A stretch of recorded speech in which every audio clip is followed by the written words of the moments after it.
Scott They from can see us. Drummer's Journey here. We're on. And it was so, like, just open. I could just sit there and talk and not have to think about, like, changing cameras and all the stuff. Oh, man. So, man. Nick, you're awesome over there. We are at 8 Side Studios here. So, welcome to the podcast. This is The Plank Podcast. And today, we have the one, the only 49th parallel here with Hannah and Josh on the couch. So yes, this is going to be a real fun conversation. You're definitely newer to the scene. Yeah. Yes. And we definitely have to figure out like where 49th parallel came from, because I was thinking of another group that I was partially involved with, and I think it was the exact same name, and that's what I thought it was at first. Cool. And then I saw pictures. I'm like, no, Not the same not guys. even close. Not even close to what That's they were interesting. doing. But I am your host, Mr. Wayne Stollenfacher, and yes, and here we go. So, you guys got to introduce yourselves. What do you do? Well, I'm Hannah, and I play keys and bass in our band. Okay. And then this is my husband, Josh. Yeah. Yeah, I play guitar and I sing. We both sing. So. Yeah. We're both vocalists. Yeah. See, that's the thing. I get to sit in the back of the room, but with Pirate, I gave myself a microphone because I own stuff. That's And, good. Yeah. I know. So then Nick gets it. He shakes his head at me quite a bit while I'm talking back there. But I started learning how to sing a little bit. So technically That's on good. paper, I'm authorized to teach it. There you go. Hey. There you go. That's That should more say than something about the educational system. it's more than my authorization. Yeah. I just sing, and what comes out is what comes out. Well, that's great. That's great. So what else do you yeah. guys do? Just Yeah. band? We are full-time musicians as of Oh, moving forward. man. As of right Living now. the dream. Yeah. We'll see how That long is it fun. lasts. Okay. It's So far, it's been really good. Yeah. You guys seem I've awful gotta say busy. that. There's always stuff going on. yes. And you're always posting things and everything Yep. else, so you keep up on the socials. I mean, it's great. She does a great job with that. Yeah. Okay, so you can give Hannah all the credit for that. She has to. I don't touch it yet. I'm trying to, but like dip my foot in the water. You know kinda what thing. he does for me though? I'll be like, I made a post. Josh, go on your Facebook and like it, please. like it. I exactly. mean, just like it. You gotta Maybe the start algorithms will push it somehow, out. yes. Exactly. So he does his part. Yeah. But yeah, we're full time as of right now, and I don't know. I feel super lucky that we've been able to actually go full time with this. Yeah. Because it has only been since late May that has been our sole income. Yeah. And Nice. this is the first summer that it's been like that. We've played music since 2021. Yep. I think that was our first year, like, as a band. As a band, okay. It was, and looking back now, it's cool to see, there's a gnat flying around my face. Looking We'll back, take care of that. Sorry, it's like, our very first show was like June 7th of 2021. Yep. It's funny, you don't really forget a date like that. That's like your first full band June show that you're a 7th. part That's of, you know? D-Day, isn't it? I don't know. I think so. I have no idea. Maybe it is. Couldn't Oh, tell my you. son will tell us Yeah. below. Yeah. And looking He's the other back day. on like videos from that show, I'm just like, oh my gosh. That's like everything else. Is Everyone always asks me, it's like, why do you do a podcast? I'm like, why doesn't everybody do this? Right? You fire up some mics and a camera, and you just Yeah. start talking. Might as well just try. Yeah. Yeah, exactly. And they're just like, well, how do you get good at stuff? You just start doing it. Yes. That's the whole thing. There's no instruction manual for any of this. That's literally, I feel like that's how we started our band. You We just were start- just like, well, there were a lot of things that kind of pushed us into doing music and wanting to take it really seriously, as in thinking about it as a career, whether it's short time, full time, part time. Maybe that's what I meant. And I think I came to a place in my life where I was like, I love music, and I want to be able to pursue it more. And it's really hard because as an artist, as someone who's creating and making music, there's this really fine line between you want to be able to spend time and hone your craft, Yep. but the more time you spend, the less time you have to do other things and to work your other full-time job.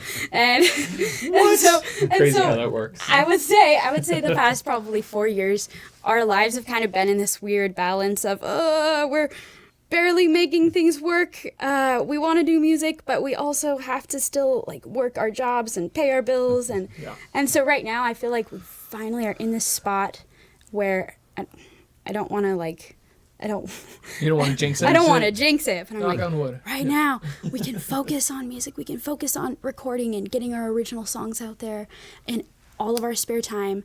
So, like, right now, it is kind of like living the dream in a way, because we're gigging every weekend, and then sometimes we'll have, like, an acoustic duo show during the week. And then our days are just filled with practices and rehearsals and recording and Writing, recording, all that stuff. yeah, and a lot of emailing people. I did not realize Oh. how much of having a band and being a full-time musician would include just like sitting on a computer and It's networking, eye networking, strain and a networking headache. again. Yeah, 'cause the fun and the strange part about this is, like, this is why I love doing podcasts too, is I get to actually talk with people like you, and it's kind of a way of networking. Oh, yeah. Well, you come to me. How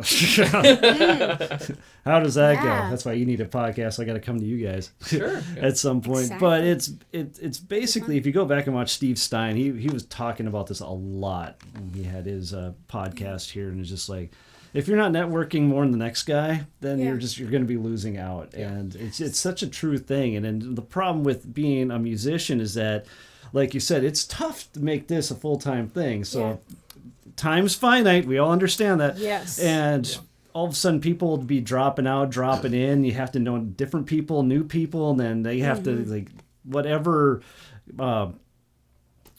conscientious way they think about you, that has to pass on to the next person. You know, and I won't say it's a game, but it's a game. It's a game. It's a game. So And sometimes I struggle with feeling really kind of disingenuous when it comes to networking with people. Like I know I need to talk to people or go into this place and offer my our business card to the venue and maybe buy a drink and like, but I know that sometimes I'm doing it in myself because I want to be able to play there. I want to be able to make good connections, and it feels and here's the so the thing like is, don't feel wrong. bad about that, is that they want people to come and say, I'd like to play at the venue, so then they know that they're wanted as well. Yeah, and the whole other thing is that maybe they have a stable full of bands that they can go through and they don't really need that, but you know, it's just one of those things is that they don't mind it. They really don't. No. So I know I had to get over myself at points too. Just like, you feel really self-conscious. Exactly. I'm only in here because I want to take advantage. No, you're not taking advantage of them.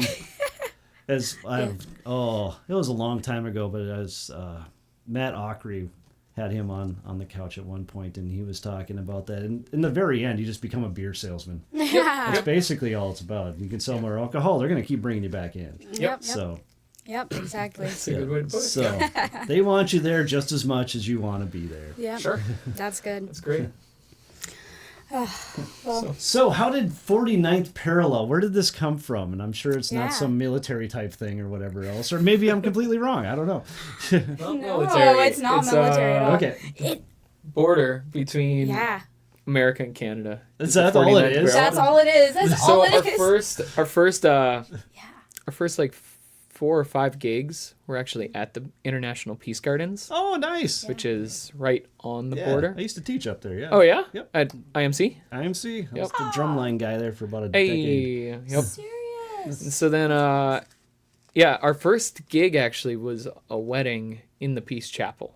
Oh, so we were like right on the border. In and of itself. Okay. That was our first gig. First gig was a wedding. Yes. Yep. Nice. For like, that should mean something, right? I want to tell the story. You should. Okay, go for it. Go for it. I don't think there's anyone that would be offended by it. No. But it's a funny story, to me anyway. Because, so we were like no-name people. Like, we're still no-name people, don't get me wrong. But we had never really played a show or performed at any wedding for anyone that we didn't know. Like, we had gotten asked to play at friends' weddings and all sorts of stuff like that. But never like a paid, hey, stranger calls us up and is like, can you play at my wedding? And so we were like, whoa, this is awesome. Okay, let's practice. And the only reason she contacted us was, I think, one of her family members, the bride, I'm speaking of the bride, one of her family members saw a video on Facebook that his mom took of us sitting in their living room singing this song by Ben Platt. Once again. There you go. Yeah, I didn't know it at the time, but it totally was networking. Yep. And So they saw this video and they were like, oh my gosh, they're harmonies. Let's have them at our wedding. And so they called us up and we got there.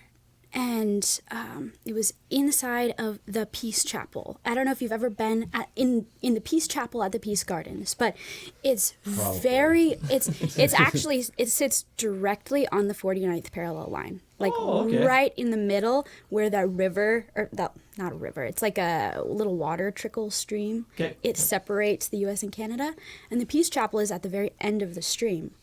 And so it sits right there, and it's beautiful. The walls are covered in like really famous quotes by really smart people all over the world, and it's a really cool place to go because you can just stand there and read, and it's very peaceful, ironically. And it has beautiful acoustics, and so there have been years we've gone there and just sung, and it sounds really cool. Great reverb. And so we get to the wedding, and there are about 30 people crammed into this little tiny chapel. And we had never met the couple that hired us. We still didn't know their names. And we just knew we were supposed to sing these 4 songs. And they didn't have, I don't think they had a list, like an order of service either. So, and they didn't have a sound system or anything to plug into. They told us we didn't need to bring one, and so we were like, okay. Yeah. So, but here's the thing. It ended up being really sweet, really beautiful. I don't think it was very planned, but the funny thing is, this was a second marriage for the groom. It was an older couple. He was probably 75. Wow. And she was like... I think he was older. I wanted to say 80s, and she was only... she was maybe. like 77. Yeah, he was maybe in his 80s. Yeah. Yeah, she was like in her late 70s, and she had been serving as a missionary overseas for many years, had never been married, but she was really good friends with his wife, who sadly got cancer and passed away. And then they got married. So he married his wife's best friend. And we were attending their wedding here in the Peace Chapel, right? And it was of our lives. I know, right? I know. And it was actually really sweet because we got to like hear the whole love story and how it played out. Most people, if I hear, oh, he married his ex-wife's best friend, I'm like, what? Oh, that's so crazy and weird. But it was actually kind of sweet. His wife was like, I don't know. It was a sweet relationship. Yeah. But the pastor who was officiating kept getting the name of the bride wrong. He kept the ex-wife's. He kept calling her by ex-wife's name. The ex-wife's name. Yes. And so Josh and I are like, so Josh and I are back there. First of all, we're like, oh my God, this is our first gig. We can't screw this up. But we also don't have a program that we're going off of, so we don't know when our songs are up. We just knew when we were supposed to play because they looked back at us. Everyone was like, "Okay, music." So it was really fun though. It was good, yeah. That's cool. So you played just 4 tunes, or we really didn't even have to play much. We found out it was mostly like worship leading, almost like hymn leading. Kind of. One of them was actually what's the song? Josh Groban. But and then the others were hymns. But we'd start them. We had practiced how we were gonna do it all. None of that mattered because then they just all sang really loud, and we didn't have to do anything. Wow. Yep. So it ended up being much really more of like all the songs were kind of like congregational. So. Yep. It was the most unplanned thing possible, and I look back and I'm like, wow. Myself now would be like appalled, but at the time I was so excited to just be like playing music, and I always want to try and keep that mentality. Like whatever situation I get into, I just want to be able to enjoy it. Yeah, if I'm relaxed, other people are going to be enjoying it too. Sure. Right? That's exactly right. Yeah. So then after that, we got asked back at the Peace Gardens. I think some of the staff saw us and were like, "Hey, they sing well." So we got to do the 90th anniversary of the International Peace Gardens up in the historic lodge. That was kind of cool. Yeah. And then we did a couple like fundraiser gala events for them. And then after that we started, moving outside of there. We made quite a few connections on the west side of the state. So Watford City we go out to a lot. We're going to Sydney, Montana next month. Sydney, Montana. Yeah. I know the band director out there. Really? Sweet. Hey. Yeah, and Minot, Lignite, kind of west. So now that we're in Fargo, we're getting a little bit more into like Detroit Lakes. We got to play up in Grand Forks. So it's been nice. Yeah, we were in Castleton just last night. So now we're hitting the east side of the state, which is nice. There you go. Yeah, we're new to the east side. Yep. We're new to the east side. We've never really played here until just this past month, really. Yeah. Yeah. Yeah, so where are you originally from then? Rugby, Rugby? North Yes. Dakota. Oh, Yep. Is that the Geographical center, man. Yep, always stop there That's it. from the IMC, so that's the Yep, that's the that's route exactly up there. it. Yep. Right at the corner of Highway 2 and Highway 3. It's always Yep. made my kids get out and we take photos. Come on, Dad. Yes. Yep. They're on a hard drive someplace now. There's always So- someone standing there by the milestone. Mhm. And Yeah. technically, it's located out 4 miles outside of Rugby in the middle of That's some not even a farmer's spot. field. It's not. Well, it's what? not. It's I on know. Oh, a you private- crushed They're my screwing dreams. you over, I I thought it was so know. cool. So it's on a private farm of some friends of mine, and the government actually told them they had to mark it. Like they needed to. So they took their little motored boat kind of thing, twin engine thing, whatever, and they drove out. They hammered in just So it's in the middle of sleeve. they hammered in a post and just put a boot over it. Not even joking. They're there, geographical center. Stuff you learn around here. Wow, I did not know that. So it's just a agreed upon lie to have that big old monument out there in the middle of town. Yep. Basically. Just basically. close enough. Yeah. No, So, something for that's people to okay. celebrate. I always what wondered rugby's why they had about. that restaurant right next to it. And there's I never see anyone in there, but it's there. Yeah. Maybe it's full. Dinners are better. Okay. During the midday, not so much. Actually, I don't even know if they're open You know midday. what? No, But- it's a Mexican restaurant now. Yeah, Every time I it used to drive be. by it, it's closed. Yeah, yeah. Actually, yeah, they're closed every Monday and Tuesday, I think. Mm-hmm. It's small town business hours. Small town business hours. You call them up, they'll open up, kind of thing. yeah. Pretty much. Posted up. Let them know you're in town. Gotta save that one for Jeopardy. Yeah. Yeah. So great. So how'd you all get started then? Besides getting the gig, you're singing in your living room. Yeah. Yeah. And then just decide you're going to start a band out of that, or is it? How did that even happen? So Sometimes I don't know how it happened.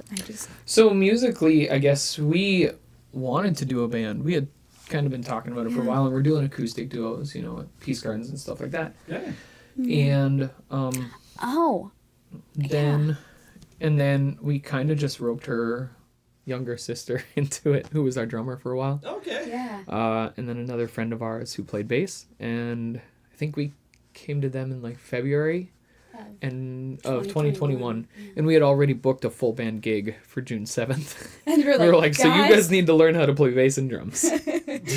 And so, no kidding. So that was your first show. Yeah, that was our Yes, first show. that was our first show. So you had bass and drums there too. Yeah. Bass and drums, and then Okay. she played I was keys. envisioning and just a guitar. duo. So Oh, yeah. the whole thing. Well, that was our first full band show. Yeah. Yeah, and our it is kind of crazy looking back because our bassist and our drummer at the time had never played either instrument until literally probably 2 months or a month and a half Well, before I our heard first full Nick, band the show. voice of He a goes, deity "Wow." back there. I think he's more saying "ow." He was like, Because we're in the "Whoa, rhythm what?" section. Yeah, it's like, okay, Yep. you don't need the experience to take our It spot. was rough. No, we I gotta say though, they were phenomenal. Yeah.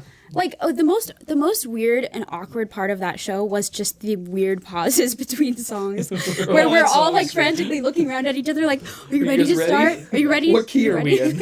in? Yeah. It was But good though. they did so well. We probably spent at least 80 hours of rehearsals before that first show that we crammed into a month or something, That's good. 2 You came months. prepared. We tried, came you know. prepared. Yeah, bulletproof. Yes. That's all they need to be. Yes. Yeah. So, yeah. It was good though. I was so proud. Yeah. I was like, yeah, they were awesome. My So sister was only 17 at the time, I think. I think She was so, yeah. 17 and our bassist was Already 19. playing a professional gig. Oh, Yes. Got paid for it, Yep. Yeah. Yeah, it was good. It was pretty cool. And from there, I don't know how it happened exactly, but we grew and kept doing music. I don't know. Started getting into more and more gigs, you know. It was good. Yeah, I'm not really sure what changed that exactly, but I do remember the conversations leading up to actually starting a full band.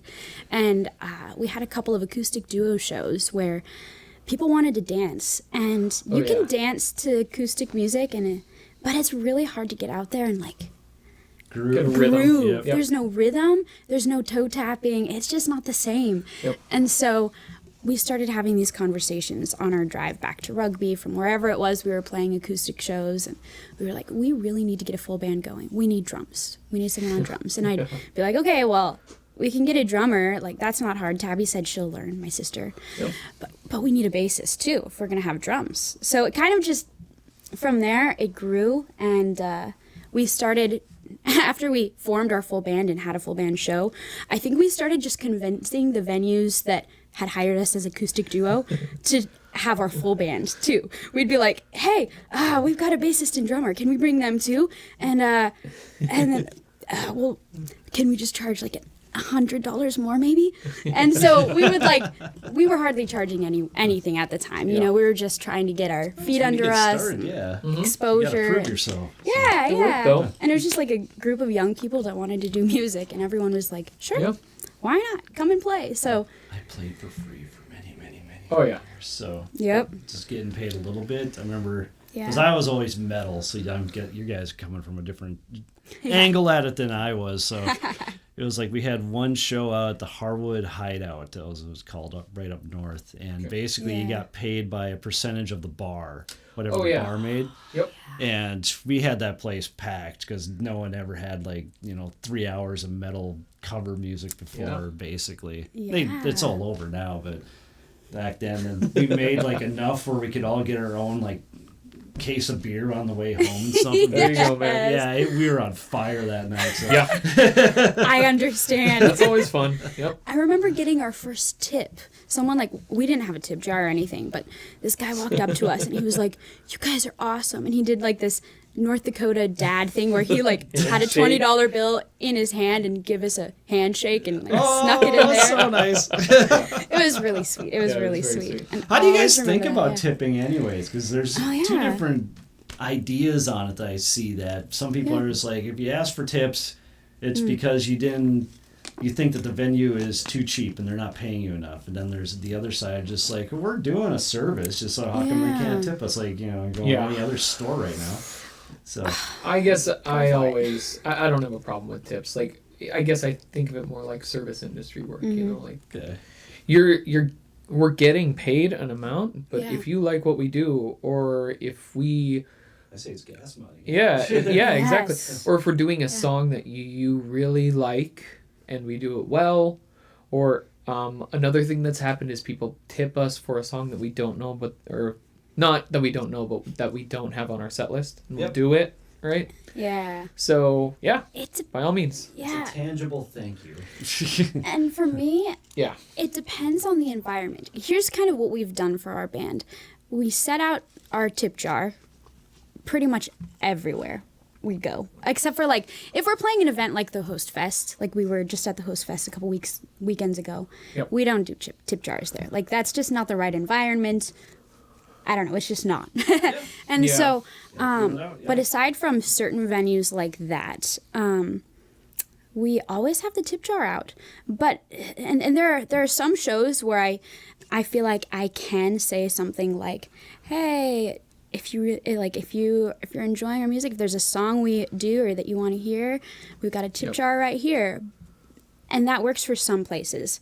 But not all places. We played for a private event yesterday. We had a tip jar out in case people wanted to tip us or they were enjoying the music, whatever.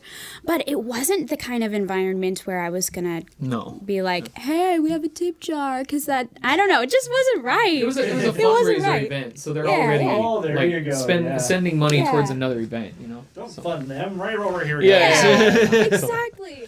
But at the same time, there was another fundraiser event that Josh and I played at, and we actually volunteered for that one. The company didn't pay us anything for it. We volunteered our time, but we made more in tips than what we would have charged them for the event. That's always wondered with stuff like that. People are already there ready just to give out money for certain things. Right. Maybe there are for the entertainment as well. So. Yeah. Sometimes, and then sometimes not. It's always a little bit confusing, and I just have to wait until I get there and kind of feel out the vibe. I was gonna say it's a very it's a case by case basis, you know. Reading the room. Yeah. Yep. Yeah, pretty much. So yeah. There was one show that we were at in Lignite, North Dakota. Oh yeah. It was an awesome crowd. They were so fun. But there was one That's the guy. one I was referring to with the song. Yeah. At one point, someone offered us like $500 just to do Limp Bizkit, and we were like, "We don't do Limp Bizkit. I'm sorry." like, do it for the nookie. I don't even know. We do not do it for the nookie. Yeah. Go, Nick. Hope that comes across on the microphones. I hope so. It was Nick's right back there. before the state fair too. So I remember we were like, if you want to hear Limp Bizkit, just go to his concert in 2 nights. Yeah. But we did do a song by Lit, My Own Worst Enemy. Oh, He gave us like $100 just for that. Oh, nice. Yes. So yeah, Good that song. happens, you know. Yeah. I remember thinking, I was like, he was pretty out of it. And I thought, oh, I hope he doesn't wake up tomorrow and realize I wondered that too sometimes. my money for electricity's gone. As I've noticed with the tip thing is if someone starts doing it and other people notice, all of a sudden everyone else is coming to the stage and doing the same things. Like you play 3 more songs, and they're hand you the C bills, and then all of a sudden you just have a stack of them. And you're like, I think the same thing. It's like they're gonna wake up tomorrow and go, why am I? Why am I destitute? Yeah. Exactly. But they had a great time. For sure. Totally worth you getting kicked out of your apartment. Yes. Last night was totally worth eviction. So That would suck. should be the tagline. Yeah. Be we are worth getting kicked out. Yes. Tipping us is worth 4 losing hours your with us livelihood. is worth eviction. Oh gosh. Oh yeah. So I gotta ask you though. I know this is a podcast that we're guests on, but I've gotta know. So you've been with Pirate on Cassette for how long? Pirate's been going on for about 1.5 years, 2 years now. So Sweet. Yep. That's awesome. Do you, where do you play? it's played basically in town. Yeah. So we're going to be at Rick's Bar and Grill here next Friday and Saturday. So out to Rick's on Friday and Saturday. First time we're going to be there, at least me as this band. And yes, we need your support out there. So come on out and have a brewski, whatever else you ever want to do out there. Yeah. That's perfect. That sounds fun. That sounds awesome. We might have to check that out too. Yeah. Oh, Yeah. it'll be a good time, yeah. We got lots of black light type of stuff. My drum set's still in shambles because I got a whole bunch of new things for it, and so I was gonna take a picture of it. Oh great, yeah, I got a rack system for it now and everything else. Oh, sweet. This is to me it's the fun band. It's like anything that I ever thought I wanted to do as a band, I just do it. Yeah. That's why I get the microphone. Yeah, That's exactly. great. That's awesome. Because I know for sure is that if the vocals are great, guys are golden. Yes. So that's why it's great having usually 2 or 3 true. good vocalists in front of me, so I never have to try and do anything. And they refuse to let me do that. But now I get to say stupid Gen X jokes all the time. Make fun of Are you these Gen ears. X? Oh yeah, Okay, big okay. time. That's Make fun funny. of Z's over there. I'm guessing you're Z's. And then I'm a millennial. you're a millennial. I'm a classic millennial. Okay. 90. I am 1990. Gen Z. Yeah. Oh my, I would never have called Yeah. you I that am old. right in the middle of it. Okay. smack dab center. Yep. Yeah. So you're If I stand next to you, I look like I'm 45. exactly. Oh, Nick's our token millennial. Well, I drink so much water. And, no. I'm drinking IPAs all the time. yeah. I've always had a young face. I was in school, like down in Colorado Springs, and we wanted to go to the Harry Potter movie that had just released. I think it was 21 at the time. It wasn't even. I don't think it was They weren't Harry good. Potter. Oh, maybe it wasn't. It was like Harry an Potter's R-rated. not R-rated. It's R. It was some movie. I don't know. Maybe it was like Dark Knight or something like that. But Anyway, they carded me. And I was like, are you kidding? But I also didn't start growing any facial hair till I was 21. I still can't grow facial hair. This has been since April, and it's because she hates it. So, yeah. That's You know it's funny. coming off soon because I have to actually get back into real job stuff here Yeah, in a couple of weeks again. But it's That's like, great. this is as gross as it gets. Yeah. Yep. Yeah. I get it. This is as much facial hair as I can grow too. You know? Good for It's you. probably yeah. a good thing. It is. It is. No. So Colorado Springs. Yeah, I went to school actually at New Life Church. It's Okay. a big like mega church out in. My son's based out of there right now. Oh so, really? Yeah. Yeah. So I went to school in Colorado Springs, 2010 to 2011, just for worship leading. Okay. Up at New Life School of Worship, and then after that I was a worship leader in Grand Forks at Hope Church, Okay. and then Lutheran? nope, it's evangelical. Evangelical, gotcha. And then I moved from there back down to Longmont, which is just north of. It's like right between Denver and Fort Collins. And I was a And that worship was leader Lutheran. there. That was Lutheran. Yep. Okay. Bouncing around here. So, yeah. I play in the church band. Cool. And you're talking about Gorb in there. It's like, oh yeah, I know who that guy is. Yeah. That's Yep. awesome. Yeah. So yeah, that was kind of my upbringing. I did a lot of kind of like. So you're from Rugby, and then went to school Rugby. in Colorado, and then came back to Rugby. Came to Grand Forks. Came to Grand Forks. Yep. Then went back to Colorado. Then came back to Rugby. Back and forth and back and And then forth. we're here in Fargo. So yeah. Yeah. So yeah, it was great though. I grew up on a lot of like kind of that like rock heavy worship music, Hillsong Yeah, that's United, what I keep stuff saying. It's like that. 80s music with Jesus in it. Yep. Yeah, and, exactly. And then on top of that, I had a real love for like punk rock. So I grew up on a lot of like kind of emo music. Okay. I was wearing skinny jeans before they made them for guys, so I had to wear like actual girls' jeans. But yeah, I listened to a lot of like metal and hardcore and stuff like that. So that was kind of my teen years. And Yeah. I came from the total opposite. Like, complete opposite. Complete opposite. They weren't allowed drums in their church. No, that was me. no, they 'cause weren't. I grew up Catholic, and it was just like, Oh yeah, there you go. I walked into a church that had drums in it. You were like, cool. What is this? What are they doing in At here? first, you're a little offended. You You're were like, like- well, who do they think they are? You either go cool or you go, is this a bar? Well, I was a drummer, so I'm just like, Yeah, you yeah. can play in here? There you go, man. Exactly. What? When did this start? Yeah. So, I grew up on a lot of classical music and classically trained. classical Classically music. trained. Yes, that's right. Well, I So went through to school the for Nick. yes, Sure. I went through the Children's Music Academy program, the very first class that they had in Rugby, North Dakota. I don't know if you've heard of that. Heard of CMA, it, but in CMA, rugby yeah. even. Okay. Oh, in yeah. Rugby, yeah. Actually, the amazing lady that brought it to Rugby is from Colorado, and she brought the program to Rugby, and Yeah, then it spread correlation. kind of throughout North Dakota, and it was pretty cool. But it was a great program, and I think that really set me off on a trajectory of just loving music. And so I learned piano, focused on that, and then I went to, Need more piano players. I know, right? She's killer. Always. She's killer at it. When I was 9, I built a harp, a floor harp, with my dad. And so it's like, I think it's 4'7" That sounds very intense. So yeah, it was. Sounds great though. Yeah, it Really was does. it was a fantastic project, and I still have it, and I don't play it very much anymore, but I should. Yeah. It's just the style of music I do is pretty different, and I tend to focus a lot more on our band stuff. But you can play harp as well. Yeah. Actual harp. Yeah. I've only seen that done. Yeah. Someone at Concordia used to have one, and then it was for the FM Symphony that they'd play for. And I've only seen it a few times, and it always just be boggled sick. my mind. It's like, how do you... Yes. What's going on? It's pretty cool though. If you can play piano, you can play the harp.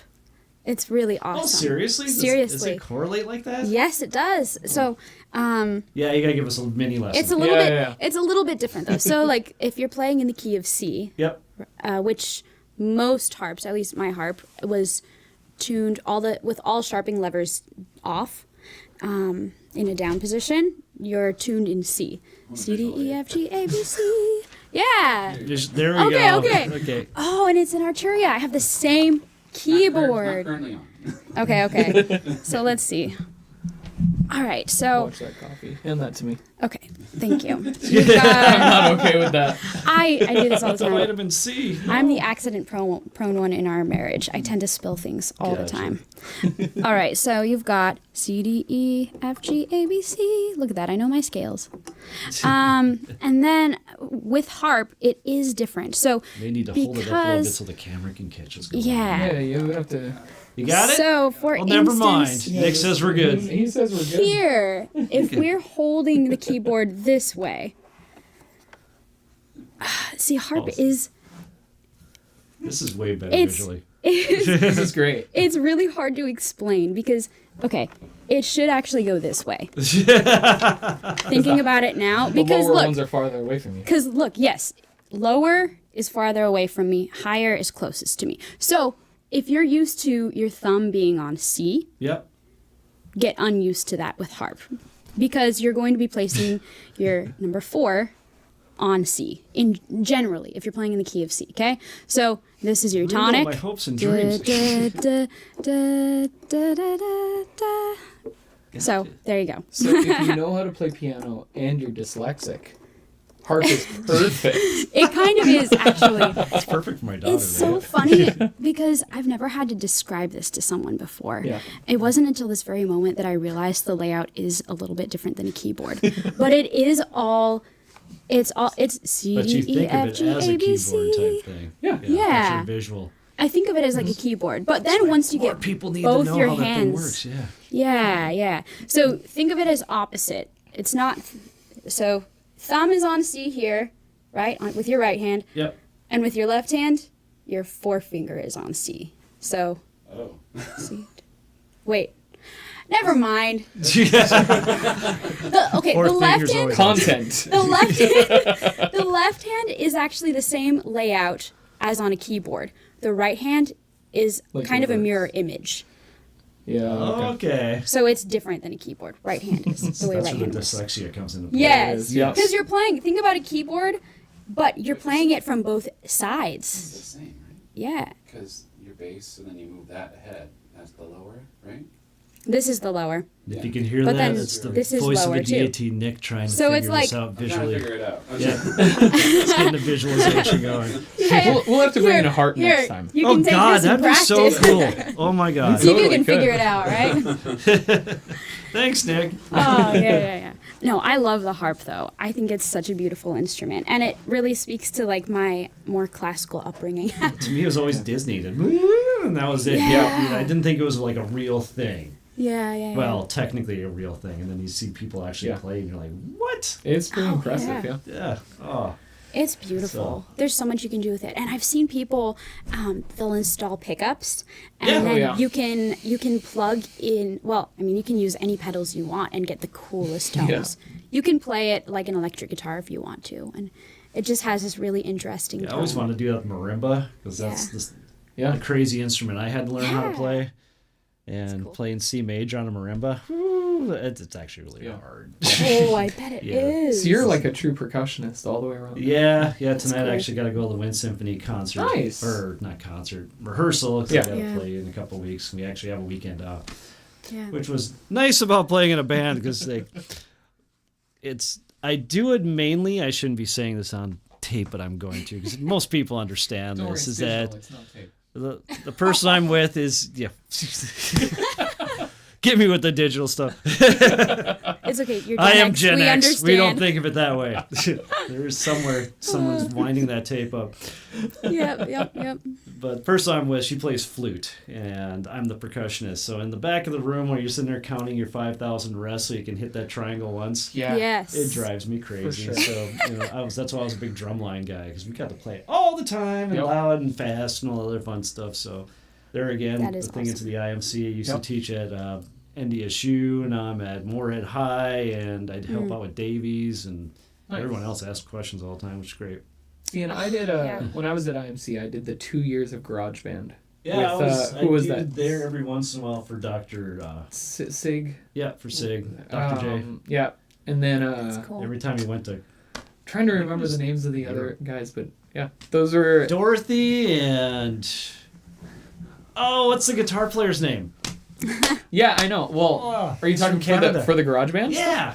Well, I don't know what it is now. He's actually working at Eckroth out in Minot. I used to see him all the time because I'd go there. Oh, how's that? Okay, so that's the older one. Oh yeah, I was there in I would have been there like 2005 and 2006. So I met him the first time I was there. Then they have some guy a professor out of Canada someplace. Yeah. I'm losing your name. I'm sorry. I'll go home and look it up and be like, oh, God, sorry. We'll have to put it in the comments. No. Yeah. Yeah, but I haven't been up to IMC probably 10 years now. Wow. Yeah. Maybe something like that. So Yeah, it's a good place though. I think more kids should go for stuff like that. It's Nerdville. There's a quick story about IMC is that we're going up there and I made my kids go since I was teaching up there. We get a little bit of a discount and everything else. Yep. And we stop at the Walmart in Devil's Lake. And the only thing he wants to get is Monster. Okay, so I'm like, well, how cool of a dad am I today? And he got like the entire case of Monster. And I'm just like, okay, we're going to be there for 2 weeks. I'm thinking, How many days did that last him? Not even the night. Oh. Yeah, okay. Drank them all. And he's telling me about how kids in there had never even seen that, heard it. Their parents never let them look at it. And he was just like handing it out like, boo. Oh, no. That's hilarious. There are a lot of gas stations that I've seen in, I think, was it Wisconsin? We were traveling through Wisconsin earlier this summer. And you have to show your license. Now I got to ask you just one question about Wisconsin people drinks. first. Is that, are they just like the creepiest, nicest people you've ever met? So I stayed out there for one summer, but it's like there's just so nice. It's on the creep side. You're like, what is? I think it's a lot like the creepy North Dakotans. It's just a higher ratio. What are you talking about? You know what it is though? They're like more calm than North Dakotans are. Maybe that's the creepy They're like part. more. That's the creepy part. They're like okay. They're like okay with everything being creepy. You know how like there's some cultures that like where it's normal to like make eye contact longer than like what a general American would. You know what I mean? And I feel like there are some Wisconsin folks out there that make that prolonged eye contact without blinking, and you're like, okay, this is entering creep mode. When they may not mean anything, they're just like really observant. No, I missed what you were talking about, like the monsters in Wisconsin. They'll card you. You have to be 18. You gotta be 18 in Wisconsin? Yes. Well, I don't know if it was Wisconsin. We were on our way to Rockford, Illinois, but I think it was Wisconsin. And we saw that quite regularly. You had to be 18. Remember cops every 10 miles? Yeah. It was its own thing, Yeah. Lived out there for one summer. It was last year in drum corps, so. Ooh, that's kind of fun, though. Oh, it was. Yeah. Gorgeous area. Over and over and over again. But I love it. That's so that was cool. the 90s. Wait, last summer? I missed the 90s. Last summer. That was the 90s. Yep. That's awesome. Oh man. I know. It's when your stories turn into decades, guys. It just doesn't. Yeah. I feel like I'm getting closer to that. Sometimes it creeps up on you, and then it just keeps going. You're just like, hey, stop, hold up here.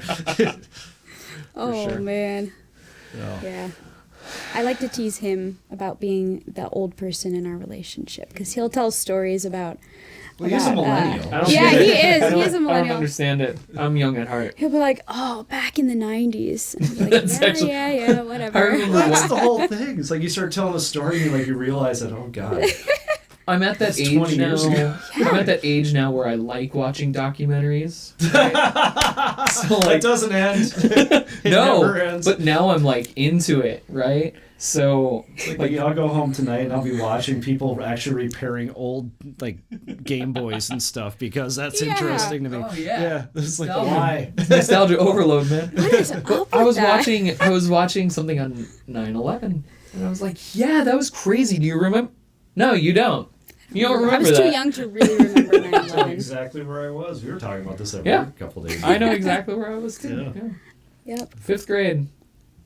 Yeah, I'm older Not than 5th you. grade for you. No, Sorry. I was actually working full time in Oh. one of the trucks next to Row Farm. Dang, yeah. We heard on the radio like an airplane hit the tower, and we were just like, Oh. does that happen all the time? That's basically what we thought, because we think it's like a Cessna Yeah. or something.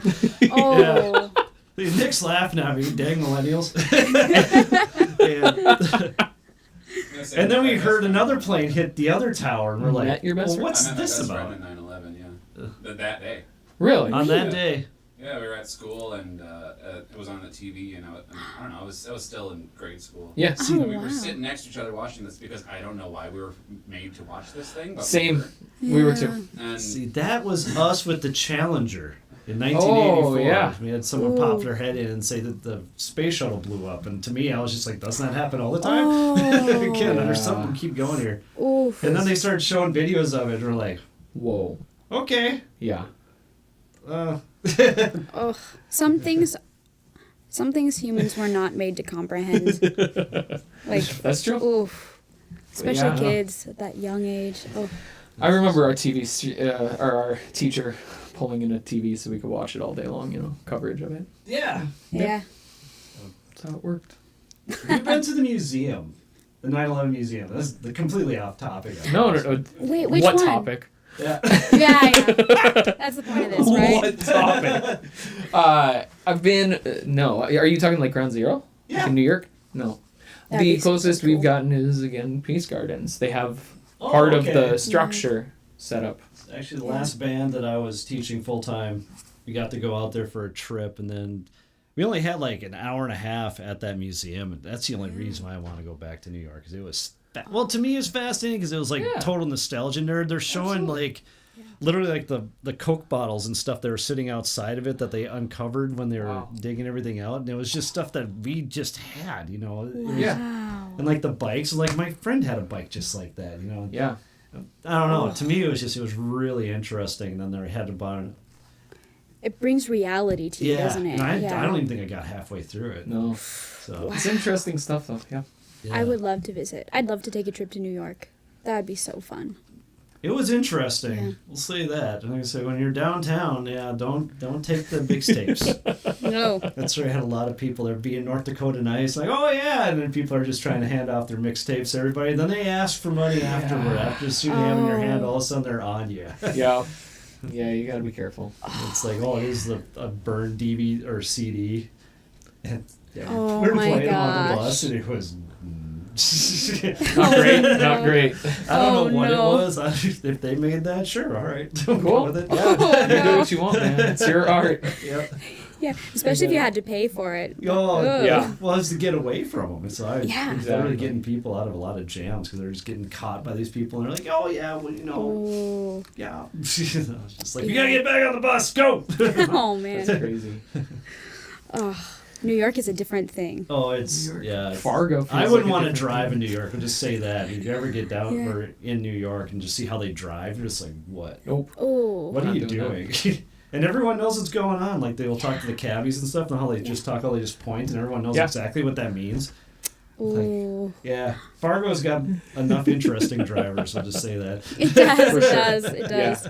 And then there's Minneapolis. That's like the next level. So I that- love driving in Fargo, I don't mind Minneapolis Minneapolis. because they put Minneapolis. turn signal on when they're actually going to turn. Yeah. And That's nice. Someone should try that. oh, we calling somebody out here. Nice. You saw it here first on the happens. Plank Pod. It happens. That's Poor right. Josh. Now everyone knows. No, he does great most of the time. He Most does of great. the time, except for that other 50% of the time. The 50% of the time, no one's behind us, and he just looks in the rearview mirror and Bless actively you. chooses not to turn on the turn signal. Take that to small town. Yeah, that's right. Now, Fargo here's is. another oddball question. But Sure. in Colorado Springs, could you figure out your way around that town? Absolutely. God, But I could not. okay, so it I was got only there a week, but it was just like, what is this? yeah. Yeah. So there's Just like goes in two. circles. Yeah, so you get on powers, and you can basically it's like a horseshoe, right? And then the other road that you kind of just need to know is Academy Boulevard, and they both just take you. I mean, powers will take you from the southeast end Okay. up and then down to the southwest end. See, there's that circle again. Yeah. And then you just need Does I-25 and Academy Boulevard. But once you kind of know that, you just get off your exit. I mean, it's probably not much different than like Minneapolis. You just get off your exit and then you're kind of in like a little borough or like a grid though. It has a circle around it, then two things that go right through it. So you have like the bullseye. like a crosshair. Yeah, so basically you figure out where you're at and you can just like, I gotta go that direction, and eventually you're gonna hit something. I don't think Colorado Springs was too hard.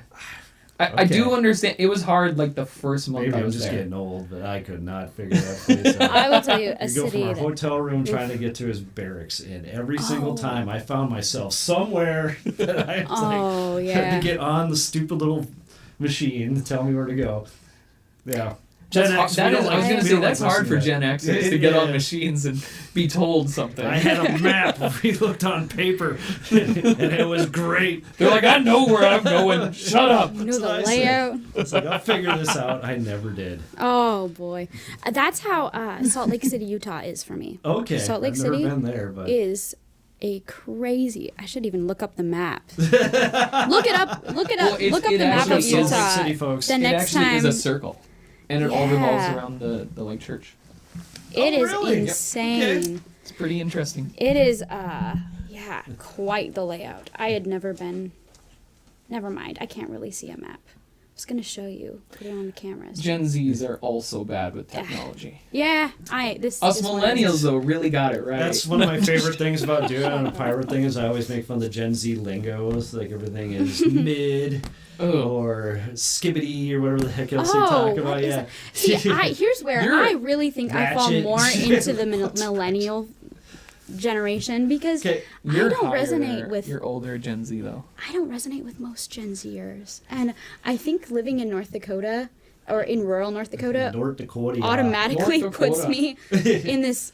You guys are sitting in the Davenport area. It's very good. Yes. We were just at the Sauerkraut Festival, and that was very nice. Yes. Oh yeah. Yeah, I thought it was. Yeah, you're Davenport right, or Chesterfield. You know? Wishik, North Dakota. Yeah. Oh yeah. North Dakota. North Dakota. We got to play in this. Oh, it was so Back to the Future. Oh, it was awesome.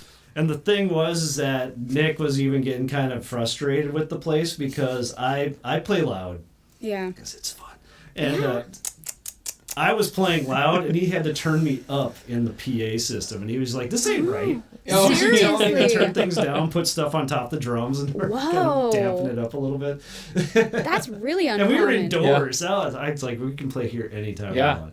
That's crazy. Wow. Especially for a drum set indoors. Was it like a super padded room? Yeah. Really? It was. I'd like to call it like an old airplane hangar, but it's like you think. Well, you're from rural North Dakota, so you've seen like all the old gyms, and it was basically like an old gym that was rounded at the top, but it had like all the deadening material on it. Yep. Oh. And then we're on the stage, but the stage is actually well set up where it had all the curtains and stuff. So I know when drum sounds, it goes straight up to the ceiling first. And they're just And I going was to get just like, absorbed. I can play loud. And then the That's lady, crazy. Stacy, I remember her name. Because another Stacy that we know. So many Stacys. There is a lot We know of a them out Stacy there. too. And she just gave me the look like, I saw that. And then I got to play loud. There you go. It's still always had to nice turn when me you up. get to play loud. You know? Yes. That is something it's kind of a love-hate relationship. Our drummer is fantastic. We love him. He's awesome. Shout out to 49 drummer. That's right. Nick Solomon. He's incredible. Another Nick. Shout out there. Another Nick. Yeah, that's right.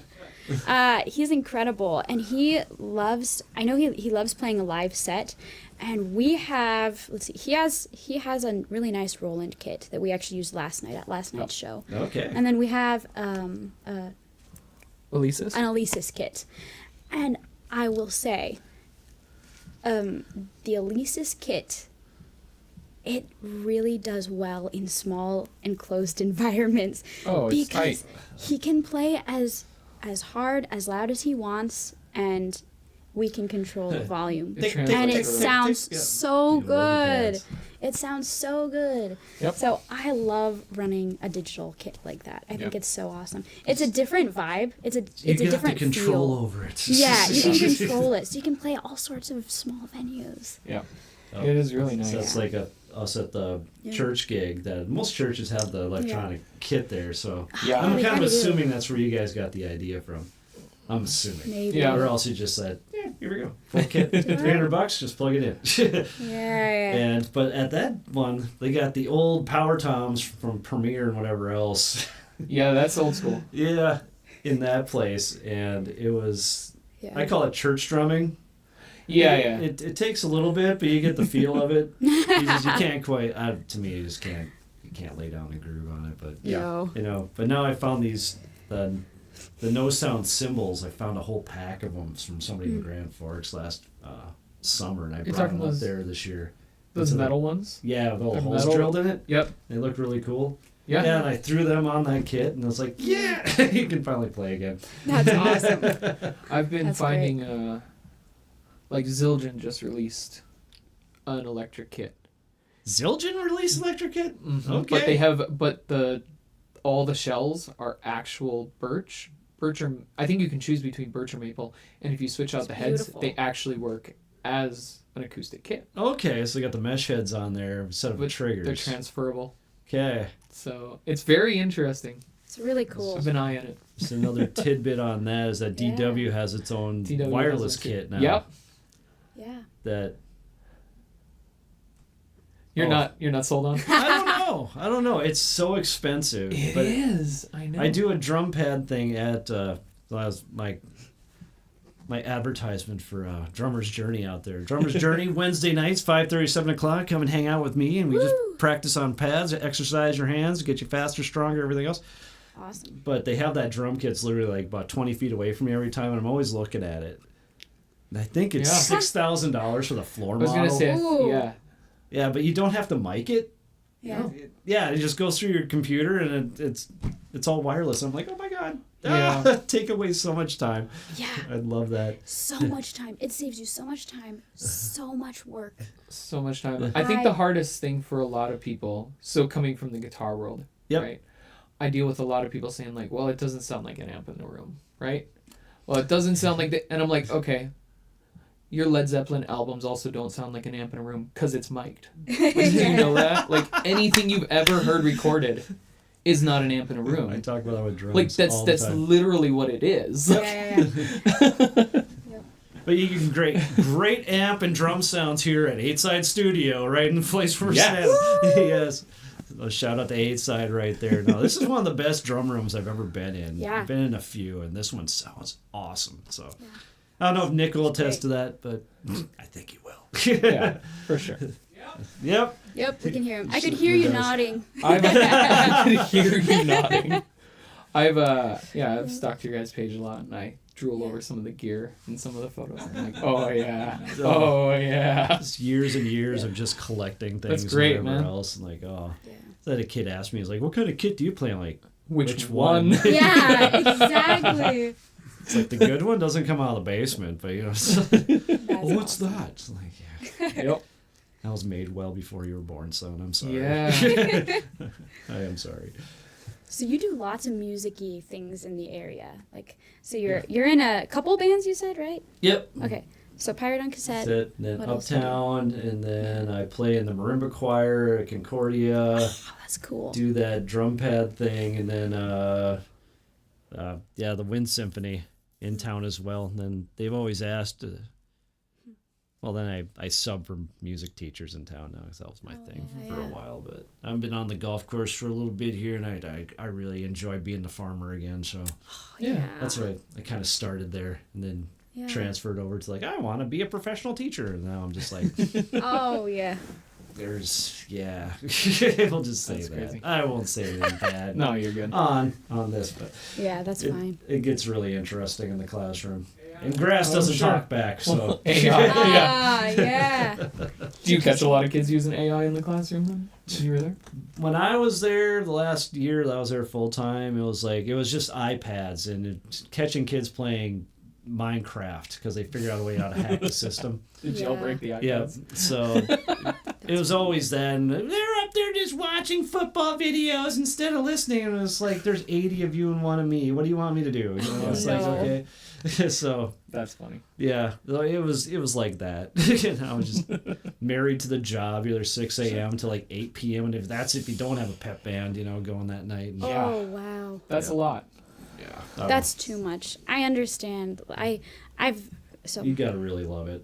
oh yeah, you So now I do. do drum lines in town too. So more at high, I'm assistant director of marching bands. That's cool. And more at high school, and I help at a Davies, and there's Like some a percussion freelancer. related. Oh, and Yeah. Ekroth. Yeah. I'm there doing Yeah. repairs / they'll ask questions about certain things, and I'll go in there and talk them up about stuff. So That's really good. Yeah. That's so cool. It's a life. It hasn't stopped for 3 months straight now. Yesterday, I think, was my first day kind of off. Yeah. So I'm awake. So when you guys walk in all tired, I was like, I completely get it. I understand. I Completely understand. get it. So Our weekends are so busy. Usually our Sunday nights or Mondays and Tuesdays, we're just like yep. These are our days off. decompressing. Yeah, And then exactly. Wednesday comes around and we're like, okay, we need to Get clean ready up for the our weekend. house. Let's wash the laundry, make sure we have good outfits to wear for the weekend. Yep, exactly. Plan ahead. Yeah. Yeah. Yeah. I went Steve Jobs. I got my one thing, and that's how it goes. So Yeah, exactly. Branding, we're done. There you go. So That's the way to Just do like a it. black turtleneck with jeans. that's what I should start doing. You kind of have a Good. face for it, though, too. You were pulled With it the off. scraggly beard like he did before Yes. he died. Yeah. Yeah. No, I got the one I wear an Apple shirt or a black T-shirt with the Apple logo on it, and then Yeah. a suit jacket, and then it's just basically like cowboy after that. I love For- it. That's great. Yeah, for the Pirate on Cassette, I usually have like the 80s suit jacket. It's still Apple shirt, but it's the old school one with the rainbow thing on it. Yeah. Yeah. With the That's 6 pretty colors, sick, though. whatever they want to say. Yeah. That's perfect. It's nice being in a band with all guys right now because Because she always looks the best. I get to all I do It this ain't is gonna what I do. change. I choose my outfit and I'm like, okay guys, this is what I'm wearing. You wear a black t-shirt, you wear these jeans, you wear that shirt, and they just do it. No There's questions no asked. questions. We're not No like, questions does this match asked. my shoes? We're like, she said black shirt. You wouldn't It's a black believe- shirt. Yeah, it's like I've been doing concerts many times, and it's like, is Yeah. this the color I should be wearing right now? Exactly. Maybe they'll tell you straight up. Yep. Yep. That's great. No, I love trying to create kind of a cool aesthetic. Yep. Like, yeah. There was a boss that I had a long time ago. She was awesome. And I was working in dietary at the time at a nursing home. And Yeah. she always told me, Bless you for that. she was like, Yeah. yeah, thank you. Yeah. It actually was a really cool job. I didn't mind it. And I loved getting to hear the stories of all the residents. Some of them had crazy lives and I got to hear all about it. And I would love that. there Yeah. was My daughter worked at one too, so I got to hear the horror stories too. And I'm Yeah. just like, oh, there's some of is both. that balance? Yeah. Sometimes it did, sometimes it didn't. Yeah, I'm thinking. But this was, for the most part, a great job, and I worked it for about 3 years. And something that I would help plate the food sometimes. And when I did that, my boss would come through, and she always had a servant kind of attitude. So it wasn't like walking through making sure like, oh, fix that. It wasn't like that. It was like, okay, let's do this. And she's jumping in and helping pour the coffee too. And That's not just a just good like, leader. That's a yeah, good leader. that's a Very good good leader, leader, yeah. right? And something she always said was for when you're plating food or for anything in life, if someone enters the kitchen, the space that you're in, but specifically when you're plating food, you put a plate in front of a resident. They eat with their eyes. They see it. If it doesn't look good, they're not going to want it. Yeah. And it needs to smell good. And then they taste it. And if it looks good and smells good, it's going to taste better to them. And so I always try and take that into even just being in a band and our social looking your media. best. That's And marketing I want it to look, 101. That is yeah. such a great lesson. Yeah, Yes. yeah. I hope you're all listening to that one. You'll actually sound better if you first look. Yep. The Present part- yourself well. Yeah. It's more inviting before you even strike a chord. Absolutely.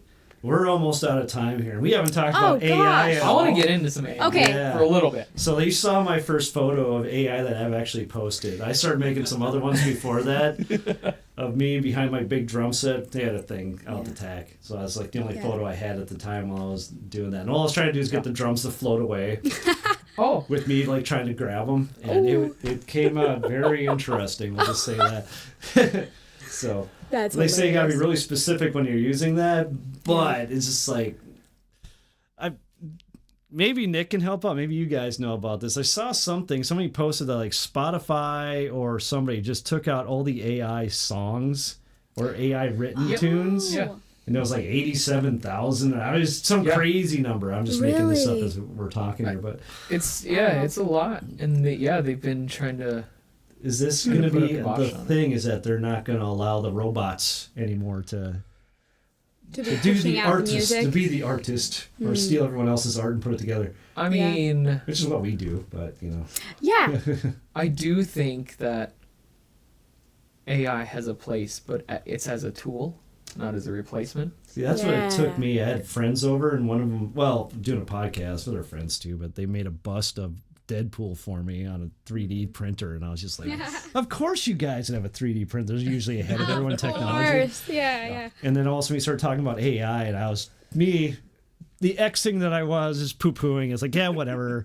Another .com boom thing, you know. Yep. Yeah, okay. You know, we get the AI, another way of looking up stuff on the internet. But then, they started explaining it as a tool, and I'm just like, a tool? So actually, and then I started looking more into it, and then I started not getting so comfortable with what was going on here. So that's why I keep asking people questions. I think it can get to a weird spot. I produced a song for a band out of Minot in June, and they really wanted to like nail that Led Zeppelin vintage sound, right? And I don't do a whole lot of production. I mean, a little here and there for our own stuff, but I've never really done it for a client. So what I did is I recorded everything, and then I used plugins, and I just told AI, I'm using these plugins in this signal path, and I want to get like John Bonham's drum sound. How can I do that? And it gave me the signal path for the kick drum and how much gain reduction, where to cut, where to boost, snare, Nick, are you listening to this? Yeah. It was, I didn't follow it exactly, but it was a good starting point, and then from there I was able to tweak and make it fit into the mix, and then that's how I did it. The thing is, AI is not creating it, but it's the only way we use AI is just as like more like a search engine. Like we'll use Grok or Chat AI, right? Exactly. Yep. And we'll just, all it's doing is pulling from what's already on the internet. Yeah, I mean, it's if you go, us information. I was gonna say, if you're going to forums, like if you're going to any forums and looking up like how someone's running their rig for a metal tone that's like Megadeth or something, right? Yeah. You're just reading all the comments of how people do it, what guitar they use, what pedals, what they put in the effects level, and it's just doing all that and scraping from those sources, and then it's the efficiencies going off of like the percentage of data that aligns. Like if like 80% of them say like I use this pedal in the effects loop to get my amp to feel this way, like it's just going to pull that. It's going to scrape that. So that's the form of AI that I really like. I am not about to use AI for creating a song, though. Like giving it all the information I want. AI voice, like, no. That's a different thing. No way. So I just want to get one of those AI things, and like during the podcast, we just sit there and put different parameters in there and see what kind of song you get at the end. It'd just be fun. I just think I haven't gone that far. We've thought about doing that as like maybe like just even a 20-30 minute gimmick thing in some of our shows. Be like, give us almost like Mad Libs, right? Like give us a verb, give us a noun, and a genre of music, and like throw it into Chat GPT or whatever and AI you want. It spits out a song, performing and then we perform it live. Like we have to make it work live. But it's the audience that has essentially curated the song, because they're the ones that gave us all the ideas, and we just put those ideas in Chat GPT. Realm of audience participation. There you go. I've thought about doing that a couple times. We could do it at like Depends on the type of gig. Yeah, one of our more chill shows. If we're doing like acoustic duo or something. That would be really, really interesting. Well, and I think even in an environment like that, it's still cool to see a person kind of have to adapt on the fly. Yeah. Right? It's not giving you the melody. So you have to. I don't think want to give you the key. You could ask it to give the key, or you could just say like, do it in the stylings of You could ask Marvin it to give you Gaye the chords. or something like that.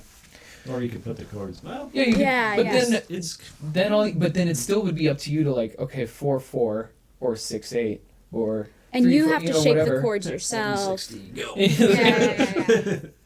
Yeah. And actually, okay, I will say, I do not take actual like whole phrases from AI, but when I have this So you idea, admit to using AI. or yes, I admit to it. I'm guilty as charged. It's only there to inspire you. Though, I would Yeah. say. Disease, I tell you. Yep. I know. I'm typical Gen Zer here. I'll No. use it along, like in the same way I would a thesaurus, right? I'll be like, what words rhyme with this that are also in this like emotional like place? Well, you could do that with Google too, though. You could do that with Google. I Like go I said, a little I bit use it. farther. I go use a- it kind of in place of like a thesaurus. Yeah. I go a little bit farther though. I will. I'll punch Or my a long idea riff. into Grok, and I'll just be like, okay, I have an idea. This is the concept. This is what I want the girl's name to be in the song, but I want it to be a metaphor for this. And so I give it like all the details of what my idea is. I'm like, okay, write the song, but use an A-B-B rhyming pattern. And so then it spits out a song, and it sounds really cheesy, but usually it sparks You get a starting ideas point. because It's a lot of inspiration. the thing I hate about the AI songs that AI spits out is, especially if they're just written songs, nothing really connects. There are all of these really weird, metaphorical, meaningless phrases, and it's like, and it's funny because they don't think because it's AI, but it's it's oh, shut up. It is artificial They intelligence. don't think it's artificial. Yeah, exactly.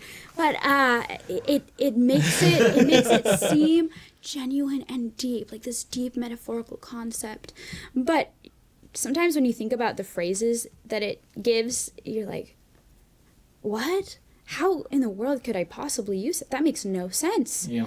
And so what I do like, though, is some of those phrases will spark something in my own brain and go, okay, I know how I could use that phrase in a real life context. And then I've written entire songs just based off of one phrase, like spark in the dark, got that dangerous grin. And I got that phrase from AI. And then I was like, okay, this is cool. I have a song idea now. And I just started working on that, and now we have a song that we actually haven't performed yet, but we just worked it up with our full band.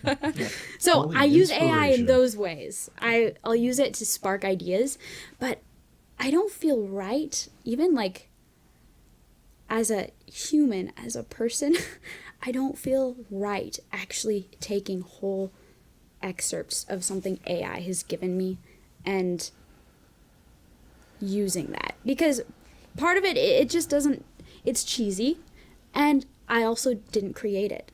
I want to be able to make what I'm putting out. But you did create it because you asked it to do something. Kind of. It's kind I of like think it's asking still, the piano to play that Yeah. C chord for you if you're doing the C, E, G out there. I think it's a lot like So there's arguments to be made on that. Yeah. Same thing as we had is like we're doing backing tracks, and it's like, is that AI? yeah. Nah. Could it be? Well, Because you you're could use you're it. Some of using them- it on that. It's a tool. There's some plugins today where you just tell it like, I want a key riff that's in this style, and match it to the BPM of my Yeah.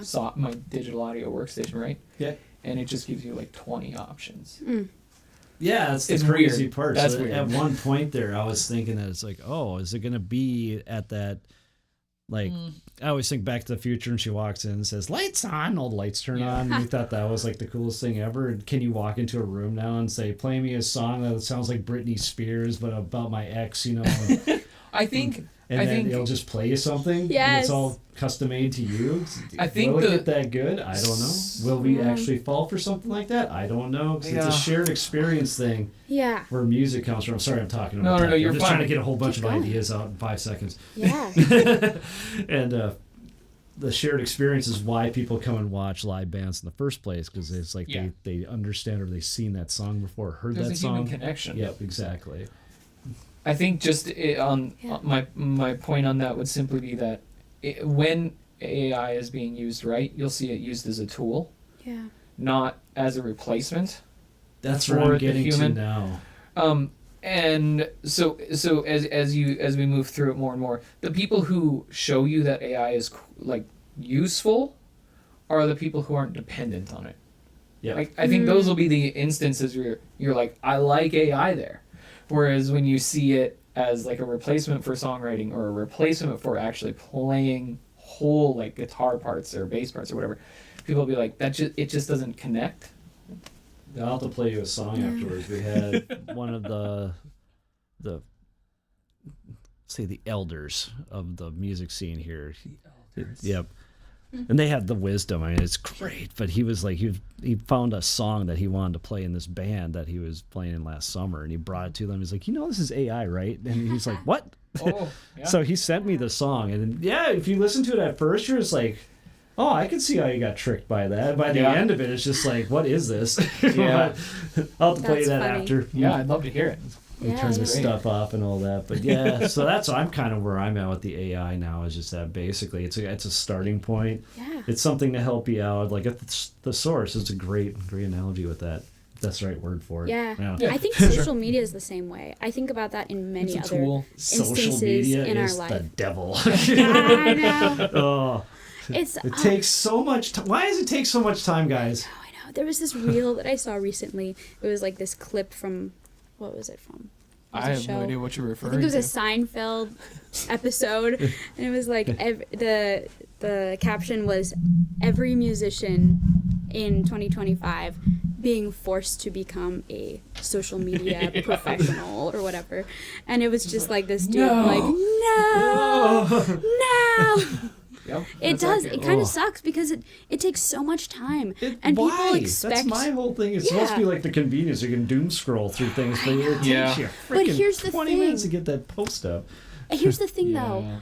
I would rather do that. This is the lazy part of me. I would rather sit at home on my couch and make social media posts and share it and make a reel in 10 minutes and have 1,000 views in under an hour rather than spend all day graphic designing a poster and then driving all over the Fargo Moorhead area And hanging them up. putting a poster up. That costs you less still in gas. that still can work. See, this is the but world you've crowd, never lived in. Yes. So I can explain you how that works. I know. that can still work. I'm not saying that doesn't work or that you shouldn't even do that.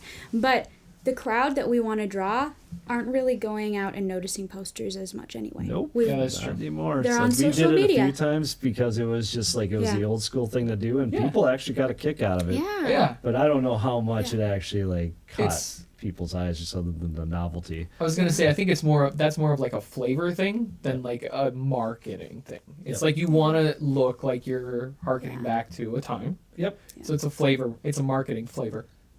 Yeah. We'll go with that. I like that. It definitely is a flavor thing. That so. is. Yeah. Yeah.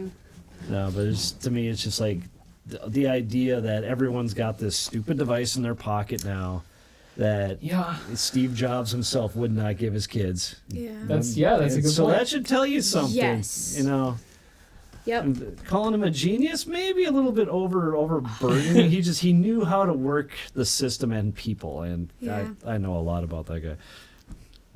I got this whole Apple thing that I went down. I still am. I love Yeah. the old vintage stuff. So, For sure. but I haven't. that's just the whole history thing. We So both do I. So, yeah. Yep. And Nick keeps putting, I'm going to wear an Android shirt out here. I'm like, let's do it. Samsung. There we go. Yeah. So, Yep.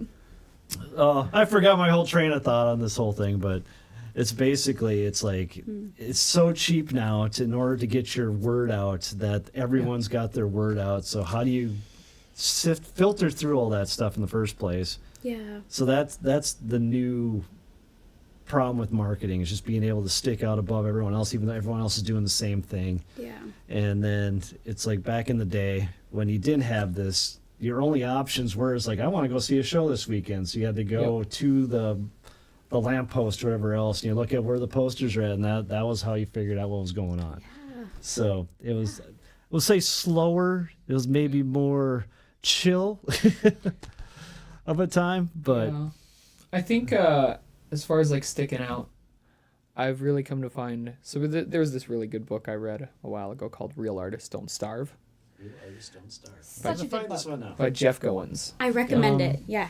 But he talks about how like nothing is original. So yeah, like to be ignorant of what happened before you is to remain a child for forever, Yeah. right? And he's talking about it in an artist context. So you're always pulling off of something. Yeah. And then I think you have to learn how to be able to post things, but then kind of almost still have like a sacred space where there's like a sound in your head. Like I have a guitar sound and I can get it on any amp because it's like kind of imprinted in my ears, right? I know what I'm looking for. I know certain like peaks I'm looking for. And that's like a sound, right? And I think every artist kind of has that to a certain degree. So instead of like, that would be the bad side of like AI, where you could have a helix, a line 6 helix, which is like all digital. I could really go like, ooh, do I want 3.9 on the bass or 4? It doesn't matter. You use your ear. Like The human condition once again. yeah. Exactly. But we are well over time. Okay. Oh, And gosh. yeah, it's been great talking to you guys. We could definitely do this for another hour. We Hour and a could- half easy. This is awesome. I could So- go all into AI Yeah. with you. Yes. So Talk thank you, more about the Anna, book, and too. Josh, Yeah. for being on. And you got to remember, Yeah. your drummer's got more charisma than your front man. Band may be in trouble. But that's why my band's doing just fine. So until next time, guys. We'll Thank see you later. you. Thanks. Thank you.